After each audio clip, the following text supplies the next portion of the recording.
नमस्कार साथियों, एक बार फिर आपके समक्ष अपने विचार लेकर प्रस्तुत हूँ। मैं ये तो नहीं कहता कि मेरे कथन या मेरे विचार सभी को पसंद आएंगे, ऐसा ज़रूरी नहीं है।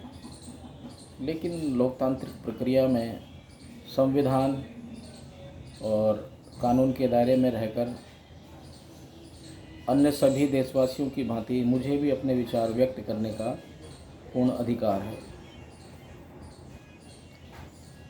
साथियों, 1 अगस्त 2024 को जब से माननीय सर्वोच्च न्यायालय द्वारा आरक्षण में वर्गीकरण के संदर्भ में जो निर्णय आया है,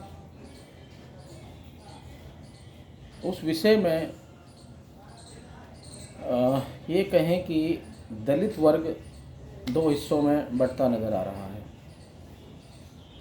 एक वो वर्ग है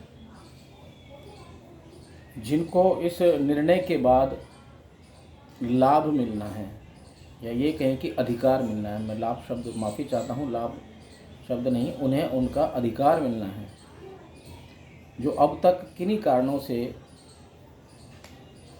पूरी तरीके से वो अधिकार नहीं मिल पाए थे, वो लाभान्वित नहीं हो पाए थे। तो जायज़ है ऐसे में उस वर्ग के लोगों का इस निर्णय का स्वागत करना लाजमी है, और दिल्ली और पूरे देश भर में इस निर्णय का वो शोषित वंचित वर्ग स्वागत कर रहा है, समर्थन कर रहा है, जिसको इस निर्णय के लागू हो जाने के बाद उन्हें एक तरीके से अपना जीवन को विकसित करने में सामाजिक, राजनीतिक, शैक्षिक और विशेष तौर पर आर्थिक स्थिति को उन्नत होने में उन्हें सहयोग मिलेगा, और उन्हें उनका अधिकार मिलेगा, और एक समाज में एक सम्मानजनक स्थान मिलेगा। दूसरी ओर वो वर्ग है जो इस निर्णय का विरोध कर रहे हैं। सीधे तौर पर यदि हम कहें तो ये वो वर्ग या वो लोग हैं जिन्होंने अब तक आरक्षण प्राप्त करने के बाद आरक्षण की मलाई खाई है। होना ये चाहिए कि अगर एक दलित रूपी परिवार में अगर एक भाई संपन्न है और दूसरा भाई संपन्न नहीं हो सका है, और आज अगर उसको संपन्न होने की एक अवसर प्राप्त हो रहे हैं, तो संपन्न भाई को उसका सहयोग करना चाहिए, ना कि विरोध करना चाहिए। इसमें और विडंबना और हम देखते हैं, बाबा साहब संविधान, आरक्षण और दलितों के नाम को बैसाखी के रूप में इस्तेमाल करके दो लोग, विशेष तौर पर, वैसे तो बहुत हैं, लेकिन 2 लोग, एक अपने आप को दलित की बेटी कहने वाली दौलत की बेटी आदरणीय मायावती जी, और दूसरे आज़ाद समाज पार्टी के प्रमुख तथा सांसद चंद्रशेखर आज़ाद उर्फ नकली रावण जी। ये दोनों लोग खुलकर इस निर्णय के विरोध में आ रहे हैं और लोगों को गुमराह करके शासन, प्रशासन, शांति व्यवस्था को भंग करने की कोशिशें कर रहे हैं, और एक दूसरे को उकसाने की और आपस में लड़ाने की भरसक चेष्टा कर रहे हैं। अभी कल से मैं देख रहा हूँ सोशल मीडिया के माध्यम से आदरणीय सुश्रीमती दौलत की बेटी मायावती जी ने तो ये तक कह दिया है कि जो लोग इस निर्णय का, आरक्षण में वर्गीकरण का समर्थन करते हैं, वो उनकी पार्टी यानी बहुजन समाज पार्टी बीएसपी को छोड़कर जा सकते हैं। मैं इसमें तो 2 शब्द कहना चाहूँगा। मैडम जी, कोई भी राजनीतिक पार्टी कुछ मूल्यों पर बनती है, उसकी अपनी एक विचारधारा होती है और उसी विचारधारा का अनुसरण करते हुए लोग उस पार्टी के नज़दीक आते हैं, उसके सदस्य बनते हैं, उसके पदाधिकारी बनते हैं, उसको वोट करते हैं, उसको सपोर्ट करते हैं। यदि आप ये कहती हो कि जो लोग आरक्षण में वर्गीकरण के मुद्दे का समर्थन करते हैं वो लोग पार्टी छोड़कर जा सकते हैं, तो क्या ये पार्टी आपके बाप की पार्टी है? क्या ये पार्टी आपके घर की पार्टी है? या फिर ये कहे कि बाबा साहब द्वारा संविधान में दिए गए अभिव्यक्ति की आज़ादी, अभिव्यक्ति की स्वतंत्रता को जो व्यक्ति आपके पार्टी में रहकर उसका अनुसरण करता है, आप उसको, उसकी आवाज़ को दबाना चाहते हैं?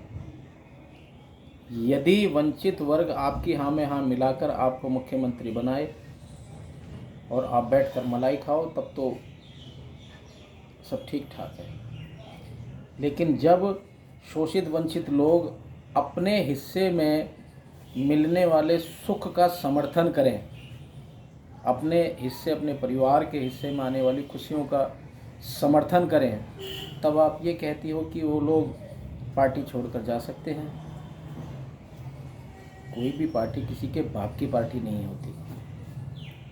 या तो आप घोषित कर दीजिए कि आपकी बीएसपी सिर्फ आपके अपने लोगों यानी नव स्वर्णों की पार्टी है, और अन्यथा मैं भी उसी शोषित वंचित वर्ग से आता हूं जो इस निर्णय का समर्थन कर रहे हैं। मैं भी समर्थन करता हूं। दूसरा, हम आपको बता दें, आप दोनों को ही, नकली रावण और दौलत की बेटी को भी, कि वाल्मीकि समाज तुम्हारी बीएसपी को कुछ दिया ही है, कुछ लिया नहीं है। हमने तुम्हें मुख्यमंत्री बनाने में वाल्मीकि समाज का बहुत बहुत बड़ा योगदान रहा है।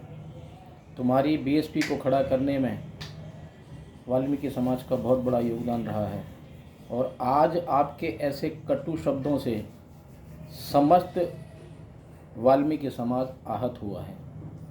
ऐसा आभास होने लगा है कि आपकी पार्टी राजनीतिक पार्टी ना होके कोई प्राइवेट लिमिटेड कंपनी है जिसमें जिस मर्जी को लिया और जिस मर्जी को निकाल दिया। तो मैडम जी और नकली रावण जी, आप लोग यदि ये सोचते हैं कि शोषित वंचित वर्ग, विशेष तौर पर वाल्मीकि वर्ग आप लोगों के ऊपर निर्भर है, तो ये आपकी बहुत बड़ी भूल होगी। हाँ, ये ज़रूर है कि आपके ऐसे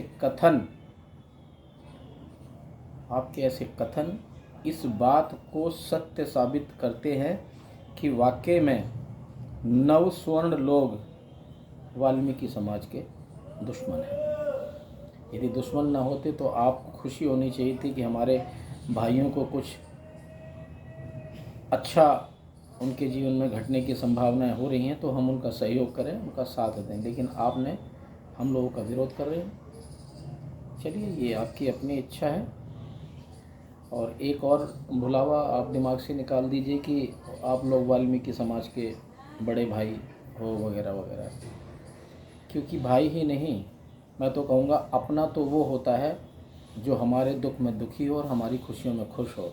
लेकिन आज व्यवस्था नव स्वर्ण लोगों आपकी ये बन चुकी है कि आप लोगों को हमारी थोड़ी सी मिलने वाली खुशी आपको रास नहीं आ रही। आप लोगों ने बाबा साहब बी आर अम्बेडकर, संविधान, दलित मुहिमों, आरक्षण के नाम पर सिर्फ और सिर्फ मलाई खाई है।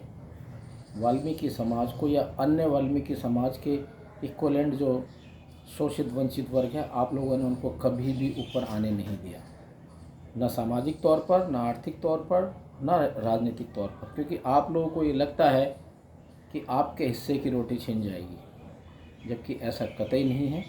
एक रोटी को अगर सभी लोग मिलकर खाते हैं तो पेट भर सकता है। साथ ही साथ अगर एक का पेट भर गया है और अब दूसरे के पेट भरने की बारी आ रही है, तो उस भरे हुए पेट वाले को, नव स्वर्णों को खुशी होनी चाहिए, ना कि दुख होना चाहिए। बहरहाल ये आपकी अपनी इच्छा है, आपकी अपनी सोच है। कि आप किस तरीके से सोचते हैं, कैसे आप निर्णय लेते हैं, ये आप लोगों के ऊपर है। लेकिन हाँ, इस बात को मैं ज़रूर कहूँगा कि अब वाल्मीकि समाज को भी नए तरीके से ये सोचने की आवश्यकता आन पड़ी है कि कौन हमारे साथ है और कौन हमारे साथ रहकर भी हमारा दूर विरोधी है। जिसको आगे बढ़ना है वो आगे बढ़ेगा, ना आप रोक सकते हो, ना मैं रोक सकता हूँ, ना कोई और रोक सकता है।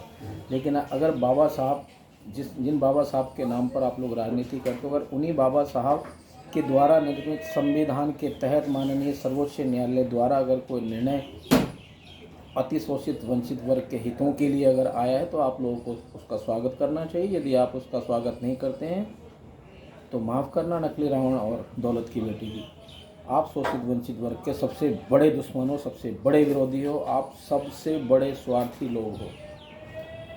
जिन स्वर्णों के नाम पर आप लोग हमें गुमराह करते हो और स्थिति ये बन चुकी है, आज आप लोग खुद नव स्वर्ण वर्ग बन चुके हो। तो शोषित वंचित वर्ग के लोगों, इन दोनों खतरनाक नव स्वर्ण लोगों से, नकली रावण और दौलत की बेटी से सावधान रहें। इनकी लोक लुभावन बातों में, इनकी चिकनी चुपड़ी बातों में, इनकी जुमलेबाजियों में आकर गुमराह ना हो, इनसे बहुत दूर रहें। धन्यवाद। मैं आप सभी का साथी एडवोकेट सुरेश कुमार।